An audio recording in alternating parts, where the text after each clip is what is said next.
Spital 10 is a hospital in Bucharest where the Church of the Nazarene has been extending the love of Christ by offering food and drink to patients there for the past 10 years.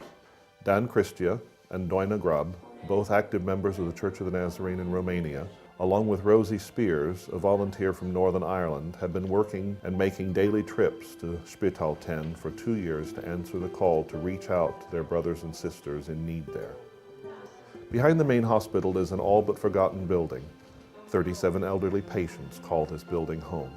They live in rooms that are dimly lit, have no heat in the winter, and lie on soiled bed linens for days. The smell can be overpowering. Their only possessions are the clothes they wear. Life is very bleak for these 37 patients who are considered social cases. They have no home, no family, or the family that they had have abandoned them. Some have problems with alcohol, and others may be suffering from terminal diseases. The responsibility for food for these patients falls on their families. But if you are without family, you have no choice but to settle for what the hospital can afford to give. The piece of bread and a little margarine for breakfast, watered-down soup for lunch, and some potato or spaghetti for dinner provides all the nourishment that some of them will get. 3 days a week, Rosie, Dan, and Doina go from bed to bed, from room to room, handing out bread, bananas, and pouring hot tea into whatever container the patient has. Bananas are expensive, but are highly treasured. Under the years of communism, bananas were nowhere to be found. Yet they are an easy thing for these patients to eat and are high in potassium and other nutrients. They take time to talk with the patients, to listen to them, and to check on their medical condition.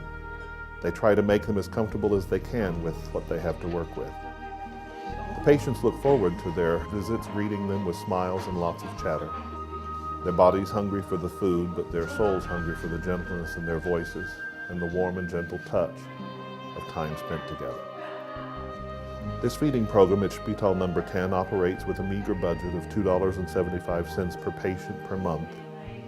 The nourishment these patients receive from this feeding program is but a byproduct of the real purpose.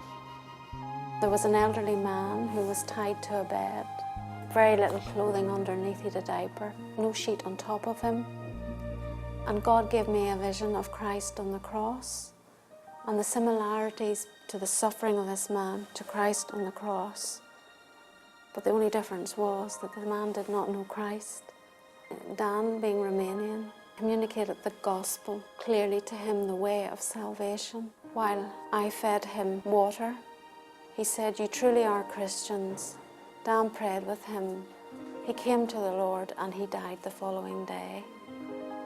And that will stick in my mind, that that's what the work of the hospital is all about, is to bring God's love where there's suffering.